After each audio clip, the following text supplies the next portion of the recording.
Good morning, good afternoon, and good evening, my precious pack, and welcome back. Glad to have you all around the channel, and it's time for yet another recommendations list. I'm going to break the list into two videos.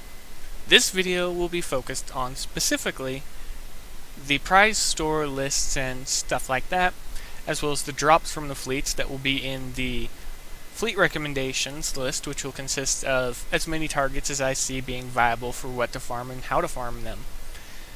Most of the fights are most likely going to be using dreadnoughts, as you know, so just a quick heads up. But let's go ahead and let's jump right into the prize list. Alright, so we have the list brought up. We have Victus Norplexus, yada yada. Okay, let's see here. Starting from the weakest tech, which will be the Altarians, the recommendations are both the Zeus and the Renaissance. I found a use for the Renaissance, even though it has its use is actually quite limited, and it's only usable in certain situations. And even in those situations, it still sucks. So, still gonna keep the nickname of Garbage Truck. But it at least has some ability, though as soon as you can get the Orchard Dreadnought, it's essentially completely obsolete because you can still farm with it. PvP doesn't really matter because I typically don't talk about PvP. Okay, so Zeus, Renaissance, and the corresponding boxes, 5 of each, depending on how many you want to make. You increase that number by 5 per ship. And weapons. Do they just... okay. At times I have to question whether the game's development team actually plays the game. Let's just take a moment to admire this. The Zeus was released with a weapon that is built around it, because it enhances the ricochet of said weapon. That weapon is the Glance. So this is the second time where the Zeus has been available, but the Glance cannon is not.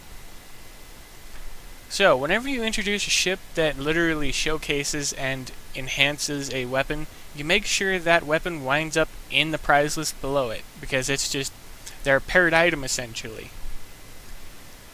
The Renaissance, its weapon isn't even here because it was released with the Prime Vulcan. That was in the previous event store, I think. But I mean, I rarely recommend using the Garbage Truck because of how it behaves. Next up, we have 3 Umbral ships, the Wraith, the Erico, and the Gargoyle. I've used all 3 and I can recommend all 3. The Wraith is a solid, durable ship that whenever an enemy ship loses its defense, its overdrive activates, and it can be a debilitating activation, because it can reduce their damage per second by 50% very easily, and as long as it is actively hitting them, they cannot fire. So, you know, beam weapons are effectively useless against a Wraith. Erico, again, a solid ship, and it's more of a tank than the cruiser, except for it brings raw power, firepower, durability, as well as spawns, which can take a single shot away from the Erico, so it just takes less damage. All the while, you get the chance to enter the field, the nebula left by the death of the Mer, and you more or less get to enhance yourself further. You get increased just about everything with it. Stats-wise, it's a solid ship, and it's quite enjoyable in most cases. And the Gargoyle Carrier. Well, it may lack a support field, but what it has is instead the Retaliation, which is when 3 or more ships are in its firing arc, it will fire a slow-moving barrage of long-range missiles. And the weapons do function, they pierce, and I mean, they don't do that much damage because the damage per second is actually split between every single projectile from what I understand, so they do very little. But it's great for helping clear out squadrons and things like that, because the pierce, or if you're in a base, it can just punch through just about everything. You can rapidly stack the damage up because each missile will pierce 4 times. They also have a pretty good area of effect radius. And then you have Surcease. When it takes a set amount of damage, it activates it interrupts active fire of ships. So, if you're using beam weapons, just like with the other ones, it'll disrupt you. But if you're using any other type of weapon, you're completely fine. It won't really do much of anything to you, aside from possibly reset your reload or something like that. But that's about it. Okay, for the Pharmacon, and they will be the showcase of this. Oh, I forgot to do the recommendation. Depending on which one you buy, and really, guys, seriously, put a little bit more effort into reading through your recommendations and prizes. Try and match them with exactly what you're releasing. So you have 3 Umbral ships, but you have every single box available for them. I know the mobilizations are focused on upgrade materials and things like that, but here's the thing. If the ships are not available in the same event, then there isn't much of a point in having the upgrade materials for them, because if a player doesn't have them to begin with, then there wasn't much of a point. And now if they do have them, that's better, but again, they're not here.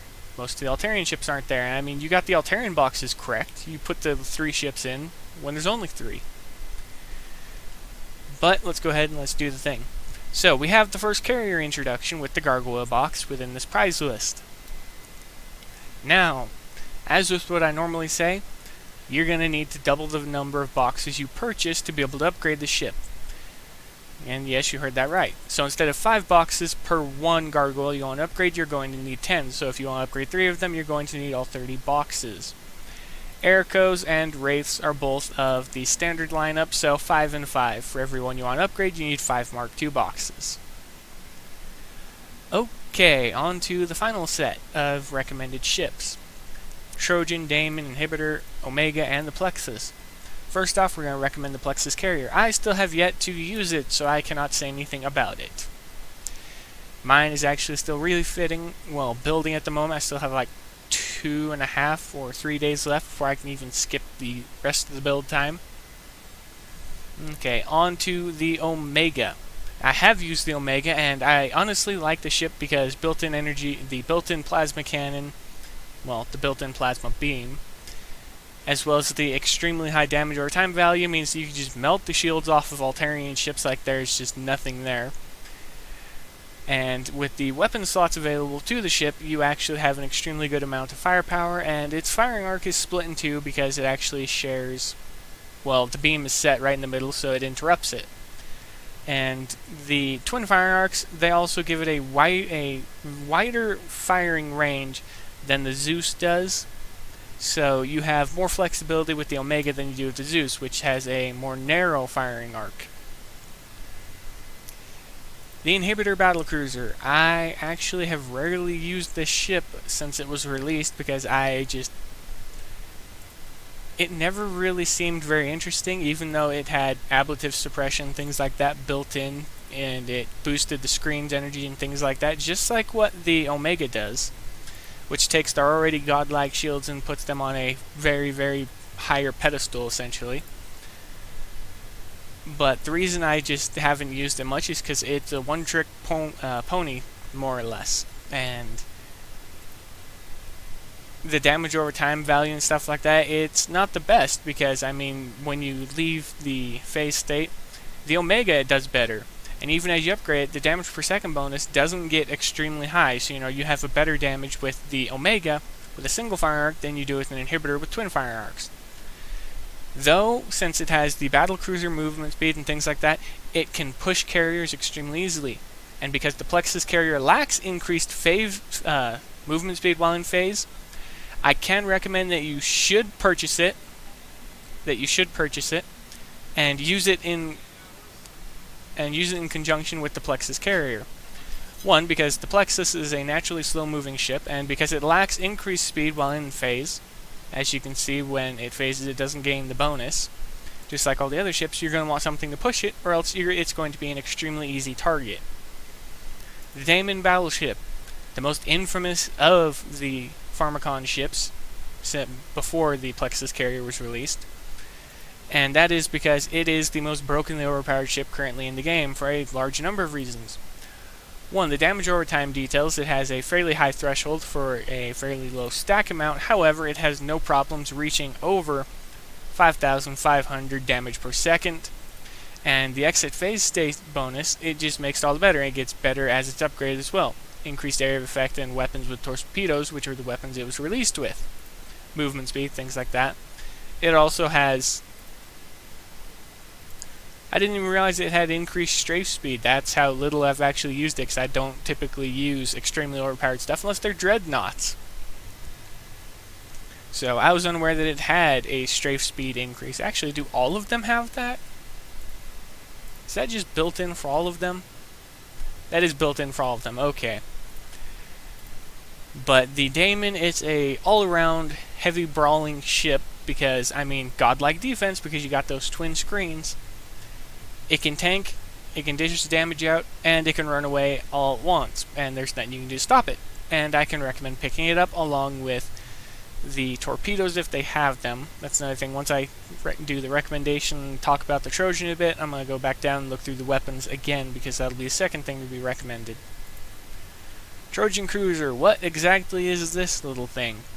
Well, unlike the others, it actually gains resistance to the actual hull under the shell, the screen, and it also reduces its damage over time damage threshold, so it can actually activate much more easily than the other ships can. Well, except for the Dreadnought. And it has a lower value, but it also is one of the more quick ships, just like the Inhibitor, but it has a large firing arc. It does extremely well against battle cruisers, and especially if they're umbral. Built-in resistance, it's natural that it would have plasma and things like that, because that's the weapon type they use. Well, that's their specialized damage type. Okay. Nightingale drones. I cannot recommend level 1 because most of the time I only ever use level 2. So, pick up a few of them. Well, actually pick up all of them because you can only get 4, so you're going to need 20 million for that. 20 million for an obsolete weapon. Gotta love it. Ifrit thrusters. Never really used it, never really was interested in it. Hostility augment. Too heavy. Spectral Zealots, 1 through 3. I can recommend them if you're getting the Orator because she pairs so well with her own spawn ships that it's not even funny. They can base, they're extremely well in player versus environment fights, so they can eat NPC targets alive extremely well, and if you're actively fighting with the Orator itself, they become all the more powerful. Okay, Spectral Mers, and as I said before, I want to talk about them for a minute. First off, the damage per second is so low it is negligible, so when you look at it, don't even bother thinking about it because they deal next to no damage. The main thing you need to look for is their nebula, and that's about it. That's literally all that the Mers are good for, is the nebula they spawn, and that's specifically for the Erico, because it feeds off of that Blight Nebula and it just enhances itself in them. So the Mers, overpriced technology in my eyes currently for the price tag that they have. Hitting 5 top tier targets or 4 top tier targets doesn't exactly seem worth it for these prices, unlike the ships, and they actually cost more than the blueprints of the ships, costing 2 million on average, up towards 5 million for the carrier lately. And in all honesty, they're just not that viable. The only thing you need them for is the Light Field, and you can just pick up the level 1 for that, so that's exactly what I'm going to recommend. Only pick up the level 1 Spectral Mer. Okay, Kaon drivers. Just like before with the Plexus Carrier, I can't recommend picking, well, I can't really talk about them, I can recommend picking them up, but I can't really discuss what they do because, again, I'm still building my first ship, so I haven't had a chance to test them. Hammer missiles. I have had a chance to build and test them, and they work exceedingly well at what they do. When they hit, that is. Fast-moving targets, they can easily dodge the hammer missiles, even with max speed boost and things like that, so it's not that difficult to just dodge with it. Well, it's not that difficult to dodge it.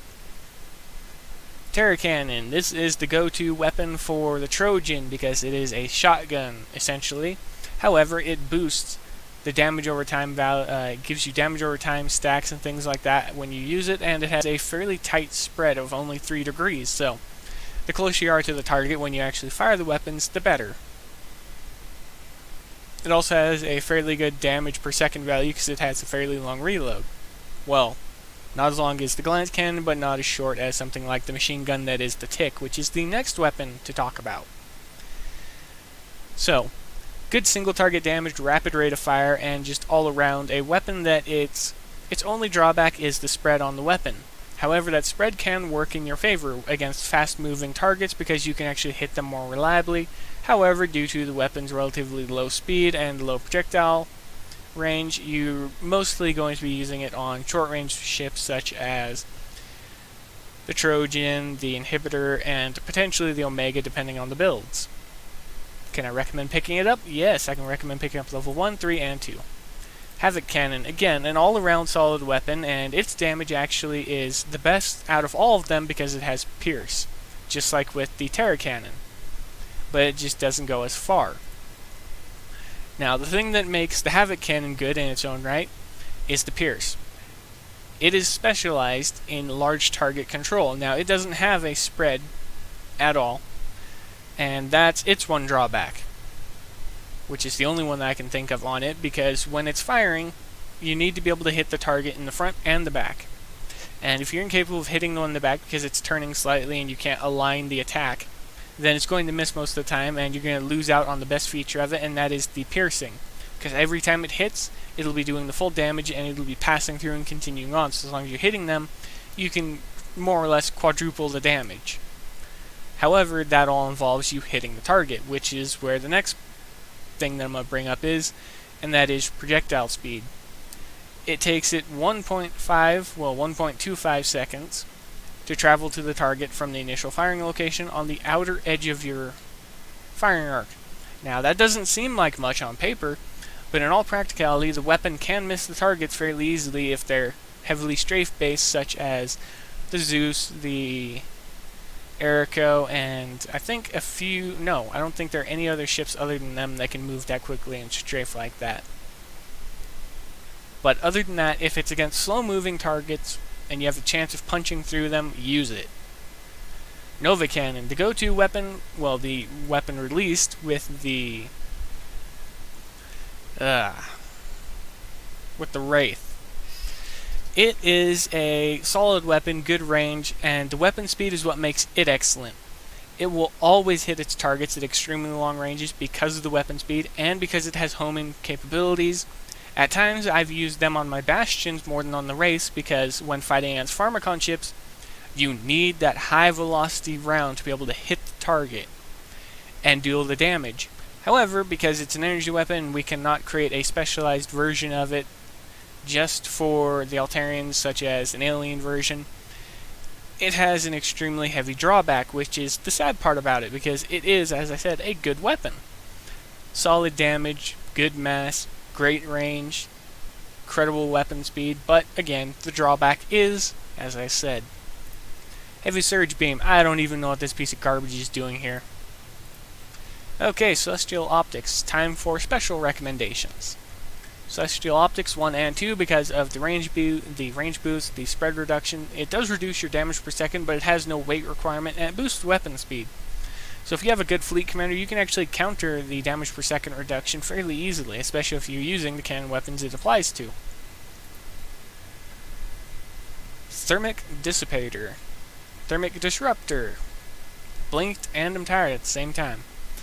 Okay, what exactly does it do? Doesn't matter, because it weighs too much, it doesn't really boost the weapons enough, and it does increase shield. Yeah, it just weighs too much, not even putting it on the list.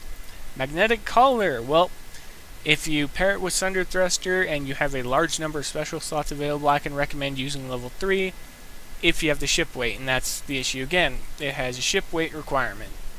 However, at least with it, it makes sense because of what it does. It provides you with increased ablation. And if you do pick it up, level 1, 3, then 2. All the armors, naturally, because every single one of the armors is always going to be useful, so level 1, 2, level 1, 2, level 1, 2. Spectral Screens. I can recommend picking all of them up, especially if you're going to be going up against targets that are using energy damage, which lately seems to be quite a lot of targets because they're spreading the glance cannon around like it's bubblegum for no reason. Everybody gets some.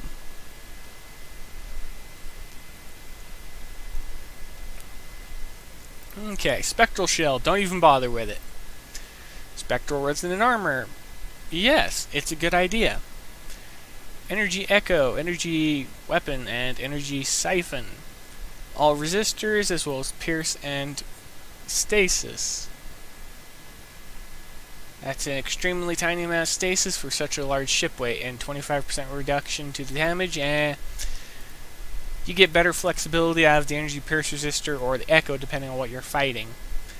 Same with the others. You have the disruption resistance, which didn't really make sense because this should have been a general item with a 5% weapon mass, so that any of the classes could have used it, so it wasn't limited to just one faction. Because first off, their faction is the only one that actually has disruption, and it's on the carrier. It can be on the dreadnought, and it is on the cruiser. That's it. They're the only faction that has that, so limiting it to just them is kind of stupid because the only time you're going to be fighting Umbral against Umbral is if you jump someone that you want to. In certain PvE fights, but I mean, you would use Pharmacon more often than not to fight them, and things like that.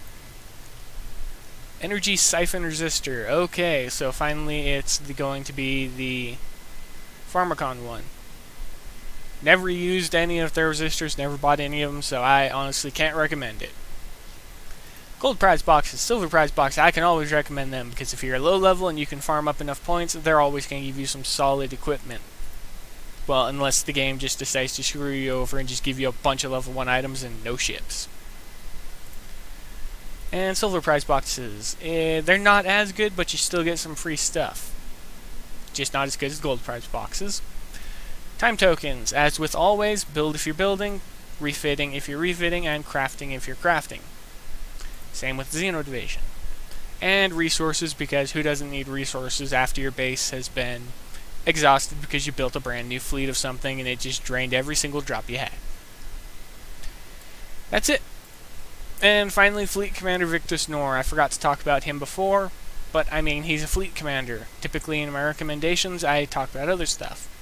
What does Victus do? He boosts phase energy, the phase screen energy, phase screen charge, so they'll interface faster with him.